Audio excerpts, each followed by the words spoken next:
Je ne sais pas si vous vous souvenez, mais il y a presque 2 ans, Jérôme Powell avait pivoté. Enfin, quand je dis pivoter, c'est un peu un grand mot. Disons qu'il était passé de « je monte les taux pour casser l'inflation » à « il n'y a plus besoin de monter les taux, j'ai repris le contrôle ». À l'époque, il n'était pas encore en mode « je coupe les taux à la tronçonneuse ».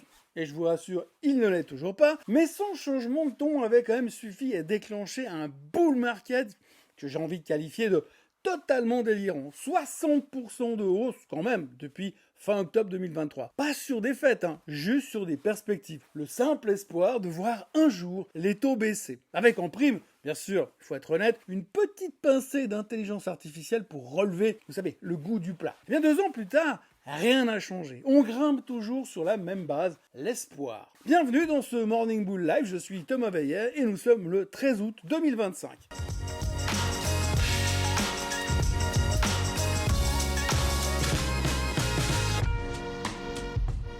Alors avant toute chose, ce que vous allez entendre et voir dans cette vidéo n'est pas un conseil financier, c'est mon avis, mon analyse et parfois mon humeur du jour. Par contre, si vous voulez comprendre la bourse, là, vous êtes au bon endroit. La journée d'hier était quand même super simple. On attendait les chiffres de l'inflation, point final. Ils sont sortis et comme ils n'ont pas explosé à la hausse, Wall Street en a conclu que Powell n'avait aucun argument sérieux pour ne pas baisser les taux. Là aussi, c'était simple, selon la logique de marché. Pas de raison de ne pas le faire égale toutes les raisons de le faire. Donc si on reprend la liste depuis le début, les chiffres de l'emploi, ils sont catastrophiques. Le ralentissement américain, on peut pas dire autre chose du fait qu'il est acté. L'inflation, pas franchement en train de flamber, plutôt calme, mais pas non plus en train de baisser. Les tarifs douaniers, pour l'instant, pas de vraie trace dans les prix à la consommation. En tout cas, c'est pas flagrant. Résultat, le message est donc passé tout seul, crème, comme disent les jeunes maintenant, et CPI de juillet dans les clous. Pas de quoi paniquer. L'inflation globale est donc stable à 2,7% sur un an, mieux que les 2,8% attendus. Le mensuel est à plus 0,3%, pile sur les attentes. Le core CPI est à 3,1% contre 2,9% en juin et un poil en dessus des prévisions qui étaient à 3%. Dans un monde normal, ce dernier point aurait pu nous faire lever un sourcil. Mais non. Parce que nous, on regarde ailleurs. C'est quand même beaucoup plus simple, beaucoup plus pratique. Il faut dire que le core CPI n'intéresse vraiment que quand il va dans le bon sens, évidemment. En résumé, rien d'assez violent pour empêcher la Fed de couper les taux en septembre, à condition que le marché de l'emploi continue de se péter la gueule, mais ça on le saura début septembre. Et puis on a encore un peu parlé bien sûr des tarifs douaniers, le truc qu'on préfère planquer sous le tapis pour l'instant. Oui, parce que ça commence à se voir un tout petit peu dans les chiffres, pas encore dans les étiquettes de supermarché, mais ça pousse quand même sérieusement derrière la porte. Et surtout, personne n'a vraiment envie d'en parler, pas maintenant, pas tout de suite, pas avant que ça sorte vraiment, parce que tu comprends, faut pas froisser, faut pas déranger, donc pour l'instant, sauf que moi, ça m'énerve un petit peu quand même, parce que regardez juste dans le détail. L'inflation sur les biens, par exemple, 1,2% sur un an. En mars, on était encore en négatif. Les voitures d'occasion, plus 5% sur un an. Oui, vous avez des voitures d'occasion qui prennent de la valeur. Bon, on vit dans quel pays, là? Et puis alors, les services, plus 0,4% sur un mois, 3,6% sur une année. Et l'inflation supercore, 4% sur un an. Mais le marché, lui, il s'en fout. Il s'en fout parce que on sait tous que les travailleurs américains, ils ont chopé 5% de plus de salaire en 6 mois. Oui, d'accord, c'est de l'ironie, bien sûr, évidemment que c'est de l'ironie, mais c'est tout ce qui me reste pour l'instant. Et puis alors derrière ça, faut pas oublier un truc, ça on en parle beaucoup moins dans les médias depuis hier, les entreprises américaines ont lâché 28,4 milliards de dollars de droits de douane pour le mois de juillet. Ça, c'est un record absolu, plus que les records sur les indices boursiers. 273% de hausse sur un an. Alors pour l'instant, elles amortissent le choc en rognant sur leur marge, les sociétés donc, mais ça ne durera pas, bien sûr. Après, ça sera moins d'embauches, moins d'investissements, ou alors des hausses de prix massives. Enfin, si vous croyez que dans l'empire du capitalisme, on va continuer à faire des cadeaux aux clients au détriment des actionnaires, je vous conseille rapidement d'annuler votre abonnement à Disney+, et d'arrêter les contes de fées. C'est très très mauvais pour la santé mentale. Nous voici donc à 94% de probabilité de baisse des taux au mois de septembre. Et ça grimpe aussi pour le mois d'octobre et pour le mois de décembre. Alors, qui dit taux plus bas dit argent moins cher, qui dit plus de croissance, plus d'embauche, plus de profit. Finalement, la seule ombre au tableau qu'on a là-dessus, c'est que si ça vient à tomber juste au moment où l'inflation liée aux tarifs va se réveiller, alors là, ça risque de changer la donne. Enfin, moi, je dis ça, je dis rien. Après, on va dire que je suis négatif. Mais bon, on a quand même enfilé nos lunettes roses, sponsorisées par le BLS, et on se dit que même au-dessus des 2% visés, c'est pas assez hot pour freiner Jérôme Powell dans sa campagne de baisse des taux. Sauf que oui, Powell, est-ce qu'il baisse vraiment les taux parce qu'il y croit vraiment, ou alors est-ce qu'il baisse les taux parce que son patron de la Maison-Blanche le mitraille sur X et qu'il en a juste ras-le-bol de se faire traîner dans la boue? Par contre, au milieu de tout ça, moi j'ai juste une petite question à poser, une question à 2 balles si j'ose, hein. C'est juste à vous que j'aimerais la poser la question. Qui a calculé le CPI de juillet? Hein?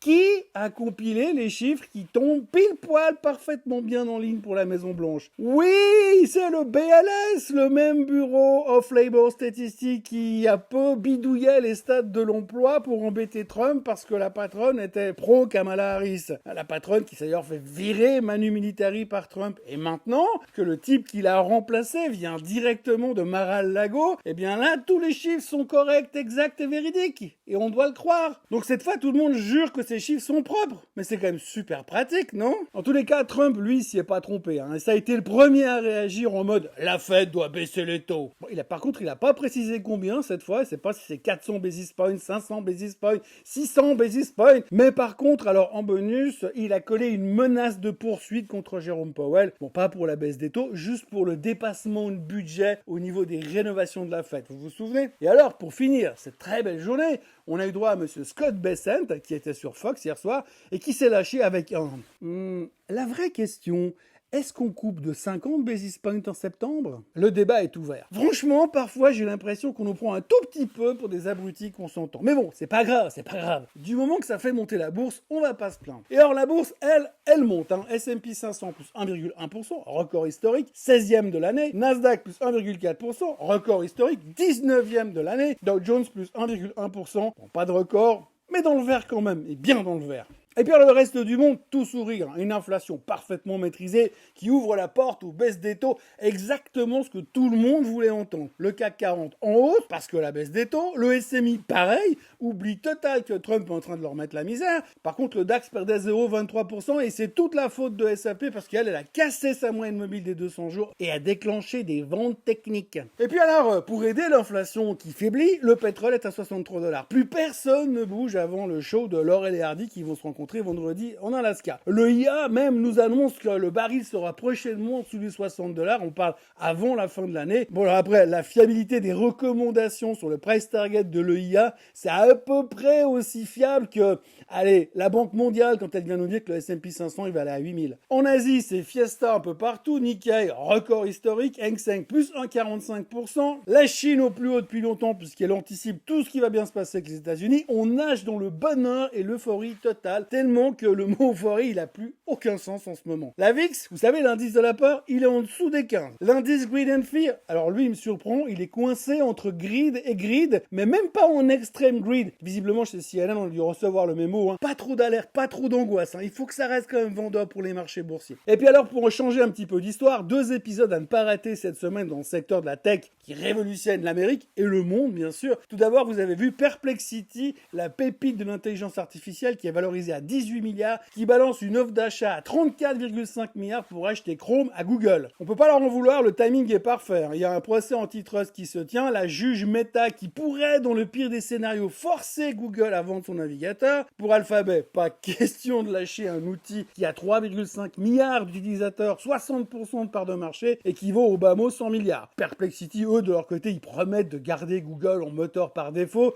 et de bichonner Chromium. Probabilité réelle du deal, proche de 0, mais l'image d'un Google qui se ferait arracher Chrome, ça pourrait être assez rigolo. Et puis alors, chez CoreWeave, vous savez, le roi du cloud de l'intelligence artificielle, ils ont annoncé un chiffre d'affaires de 1,2 milliard au deuxième trimestre, plus 200% sur un an quand même, carnet de commandes 30 milliards, mais perte nette 291 millions, bien au-dessus des attentes, à cause d'investissements massifs pour suivre la demande. Résultat, moins 10% after close hier soir, les patrons, eux, ils rassurent, ils relèvent leurs prévisions annuelles, mais reconnaissent que l'approvisionnement en GPU et le déploiement ravitaillement dans les data centers, c'est Koh-Lanta version serveur. Puis alors surtout, il y a un petit point noir, c'est que la fin du lock-up période pour les actionnaires qui ont acheté à l'IPO, ce sera demain. C'est-à-dire que si ça vend du lourd, ça risque de secouer un petit peu sur CoreWeave et c'est ce qui fait peur au marché pour l'instant. Moralité, Perplexity rêve de braquer Google, CoreWeave imprime du chiffre d'affaires comme Nvidia imprime des billets, mais dans les marchés, rêve et réalité, ça finit rarement en happy end. En conclusion de tout ça, le S&P 500 et le Nasdaq sont à de nouveaux plus hauts historiques.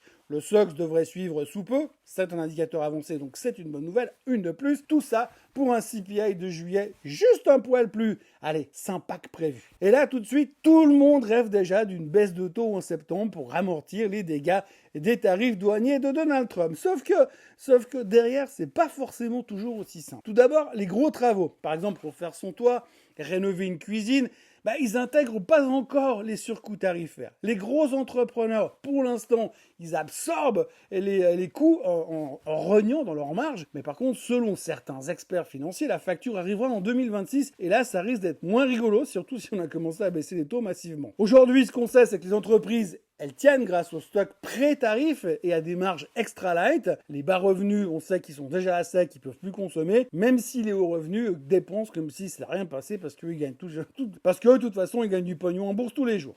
Mais en revanche, quand les tampons anti-tarifs vont sauter, les experts, encore une fois, eux, c'est pas moi qui dis ça, mais les experts estiment que l'inflation pourrait grimper rapidement vers 3,2% d'ici la fin de l'année. Et donc ça, bien sûr, c'est toujours selon les experts qui se basent sur leurs compétences en vaudou. Aujourd'hui, l'inflation, c'est $1 sur vos bananes quand vous faites les courses. Demain, c'est $500 sur un frigo, sur une bagnole d'occasion. Et la bourse célèbre déjà la baisse des taux avant même qu'elle soit actée. La facture réelle des tarifs, elle n'est pas encore connue, elle n'est même pas tombée, mais quand elle arrivera, l'ambiance risque d'être un tout petit peu différente. Enfin, moi je dis ça, je dis rien encore une fois. Mais en résumé, l'inflation qui monte, les marchés qui montent et Trump qui veut que Powell appuie sur easy money en pleine guerre commerciale, ça ressemble à un film qu'on a déjà vu, mais où les scénaristes sont en train de tourner en rond parce qu'ils ne savent plus comment se renouveler. Pour le marché, le plan de marche est assez simple. Tout va se jouer sur les chiffres de l'emploi et du CPI du mois d'août, juste avant la réunion de la Fed des 16-17 septembre. Mais peut-être que l'on pourrait quand même réfléchir un peu sur le fait que les actions sont au plus haut de tous les temps, que le prix de l'immobilier est au plus haut de tous les temps, que le Bitcoin vient de faire un nouveau record, que c'est pareil pour l'or, sans compter que la masse monétaire est aussi, comme le reste, sur un sommet historique. Et puis alors, dois-je le mentionner, la dette américaine, la dette US est au plus haut de tous les temps, évidemment, puisque tout le monde s'en fout et personne n'essaie de la réduire. Sans oublier que l'inflation est à 4% par an depuis janvier 2020, soit 2 fois l'objectif de la Fed. Oui, si on regarde à court terme, effectivement, c'est 2,7% sur une année. Ça va beaucoup mieux, on la maîtrise, ça va bien. Mais par contre, sur 5 ans, c'est 4% par année. Et vous, votre salaire, il a augmenté de combien par année ces dernières années? Mais enfin bon, malgré tout ça, la Fed va devoir baisser les taux d'intérêt le mois prochain. Alors, je sais pas ce que vous en pensez. Moi, j'ai une petite idée, mais afin de me fâcher que personne, je vais la garder pour moi. En attendant, côté publication, E.ON en Allemagne, Tencent en Chine, Cisco aux USA. Côté macro, CPI en Allemagne, en Espagne, inventaire pétrolier, discours de Bostich de la Fed. Mais la vraie étape, vous le savez, c'est le PPI de demain, histoire de voir si la vague tarifaire pointe déjà dans les prix à la production. Les futurs sont inchangés pour l'instant. Je remets mes lunettes roses, même si je ne les ai pas sous la main, et je vous donne rendez-vous demain matin pour parler du PPI avant qu'il soit publié demain après-midi. Et je vous ferai ensuite l'analyse le vendredi matin avant de partir en week-end. Profitez bien de la chaleur écrasante, le sujet préféré des médias en ce moment, même avant l'inflation, parce que oui, en été, il fait chaud, et en hiver, parfois, il neige. Incroyable, non? Allez, n'oubliez pas de vous abonner à la chaîne Suisse Coton Français, on est bientôt 60 000, et ce matin, on vient de passer les 15 millions de vues sur la chaîne. 15 millions. N'oubliez pas de liker, d'en parler autour de vous et de commenter pour me dire ce que vous pensez justement de ces 15 millions de vues sur 5 ans. Excellente journée à tous et puis n'oubliez pas, comme disait Winston Churchill, le succès n'est pas une finalité, l'échec n'est pas fatal, c'est le courage de continuer qui compte. Allez, belle journée à tous, bye bye.